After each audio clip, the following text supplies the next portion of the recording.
Today to co-convene the first global refugee forum with the leaders of Turkey, Ethiopia, Germany, and Costa Rica. I thank especially the government of Switzerland and the UNHCR for hosting the forum. I commend Secretary General and High Commissioner Grandi for the strong advocacy of the refugee causes.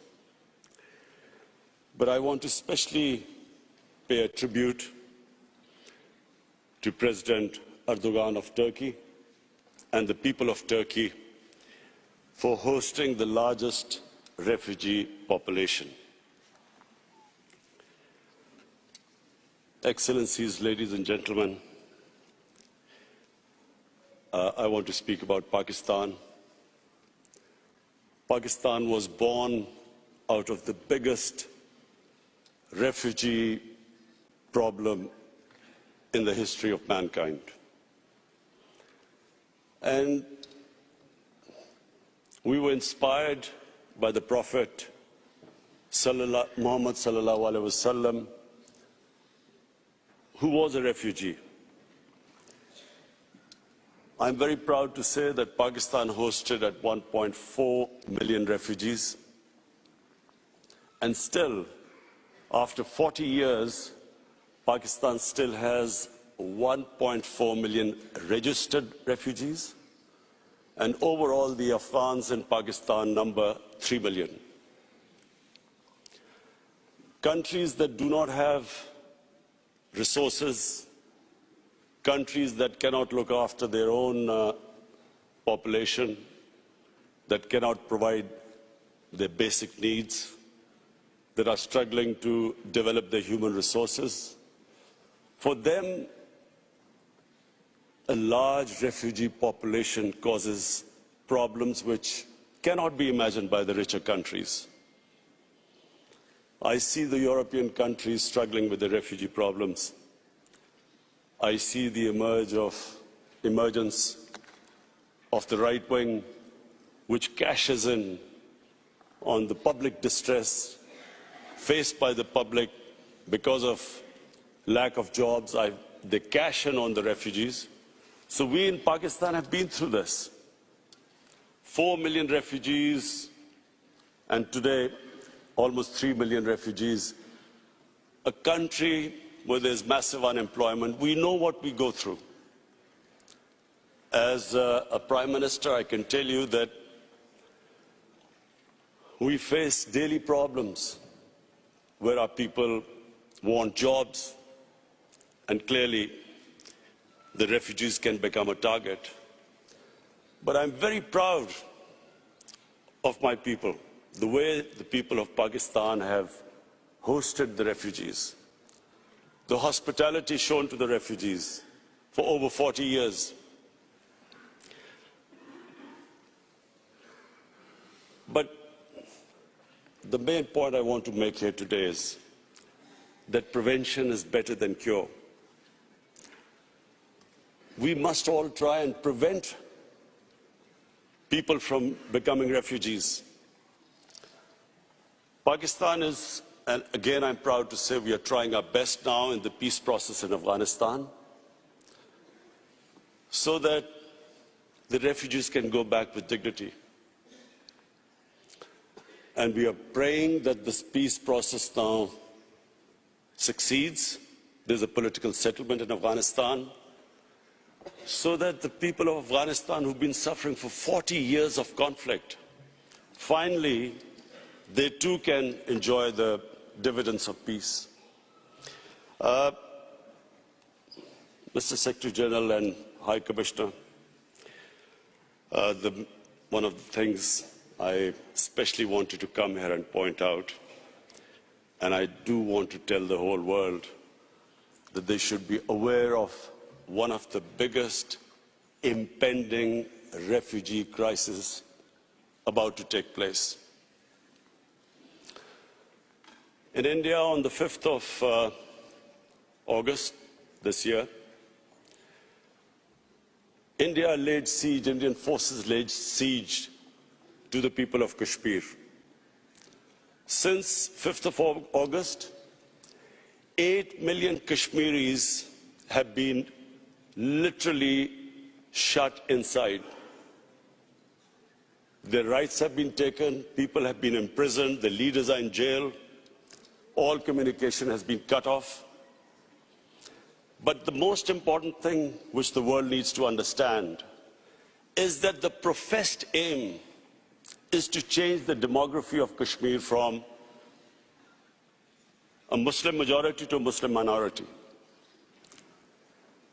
Now, if this is what the professed aim is, we are likely to have another refugee crisis. A refugee crisis that would dwarf other crises. In the United Nations General Assembly, I tried to appeal to the world community that they must take notice of this. What is going to happen? The people are under siege in Kashmir. Whenever the curfew is lifted, there are 900,000 Indian troops there. What is going to happen then? They're trying to change the demography by settling in Hindu population into Kashmir. What is going to happen then? So we know from our past experience, prevention is better than cure.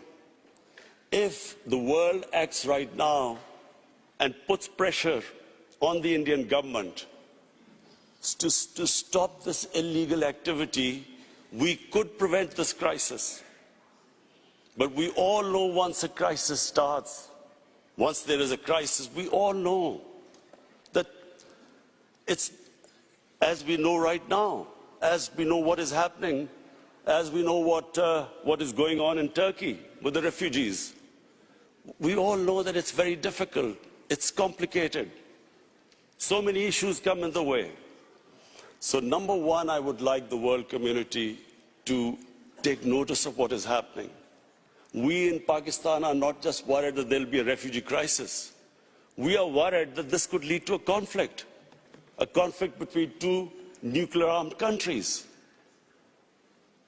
And so the Secretary General of UN is sitting here. I'm looking forward to inviting you to Pakistan in February when we host the refugee conference there. But I would really appeal to the world community that this is the time to take notice. Secondly, there is another thing happening in India. In Assam, the government has passed a Citizen Registration Act. What does that mean? That means that every citizen has to prove their citizenship.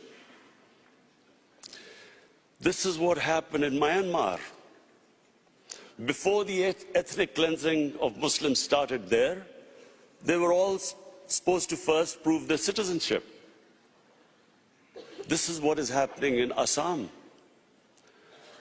Some 2 million people, mostly Muslims, are now required to prove that they actually are citizens of India.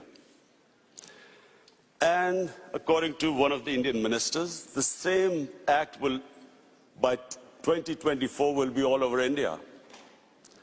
So, along with this act, there is another law just recently passed, that from Pakistan, Afghanistan, and Bangladesh, any minority that is persecuted can find citizenship in India. That means that anyone except Muslims can find citizenship in India. So therefore, if you put these two acts together, when this act goes all over India, where every citizen will have to prove their citizenship, Secretary General, please understand the implications. There are 200 million Muslims in India. So anyone who cannot prove the registration will be deregistered as a citizen, except that all other religious minorities, Hindus, Sikhs, Christians, they can come back and seek asylum in India, so they will get citizenship, but not Muslims. So there are 200 Muslims in India. If 2 or 3% of them cannot prove their citizenship, where will they go? So this is another thing. There are riots in India already, people are out in the streets. I would urge the international community to please look into this, because we know once the crisis happens, it's much more difficult. I repeat, it's much more difficult to control it. It's much easier right now for the world community to step in and see what is happening. And I urge them, because we in Pakistan stand to suffer. As it is a country that is hosting 3 million refugees, a country which is trying to develop its own human beings, provide them the basic necessities, our country will not be able to accommodate more refugees. So I especially came here, Mr. Secretary General and High Commissioner, I especially came here that this is the time for the world community to take notice. What is happening next door can have consequences, can have an impact on the refugee population of the world, which is unprecedented. Thank you.